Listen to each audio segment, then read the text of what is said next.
করছে। বিনয়ের সাথে বলবো, আজকে জনাব তারেক রহমান শ্রদ্ধার সাথে বলছি, আপনি দীর্ঘ 17 বছর দেশে থাকেননি। আপনি পালিয়েছিলেন কিনা আমরা বলতে পারবো না, তবে দেশে ছিলেন না, এটা তো সঠিক। আপনি এখন বলছেন আমাদের নেতারা কেউ পালায়নি। আপনি কোথায় ছিলেন? আপনি কোথায় ছিলেন?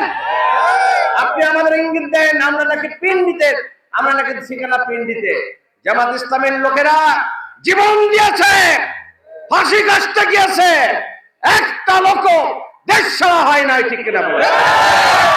আপনি কোথায় ছিলেন? আপনার মুখে বড় কথা মানায় না। আপনি 17 বছর পালিয়ে থেকে আসবেন কেন? আপনার কর্মীদের পাশে কেন থাকেন নাই? আপনার নিজের জীবনের এত মায়া কেন? আমাদের নেতা মীর কাসেম আলী সাহেবকে বলা হয়েছিল দেশে যায়েন না, আপনার ফাঁসি দেওয়া হবে।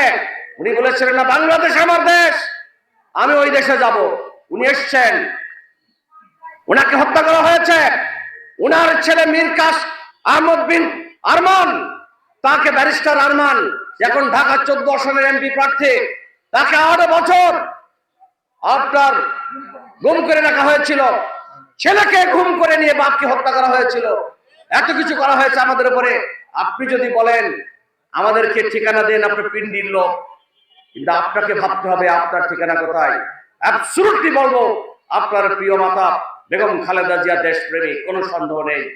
উনি জেল খেটেছেন, জামাত ইসলামীদের নেতাদের মতো জেল খেটেছেন, আত্মসমর্পণ করেননি। স্যালুট বেগম খালেদা জিয়াকে, কিন্তু আপনাকে স্যালুট দিতে পারবো না।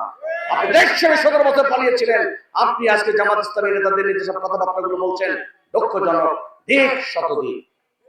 আপনার কাছ থেকে আমরা প্রত্যাশা করি না। প্রিয় ভাইরা আমার,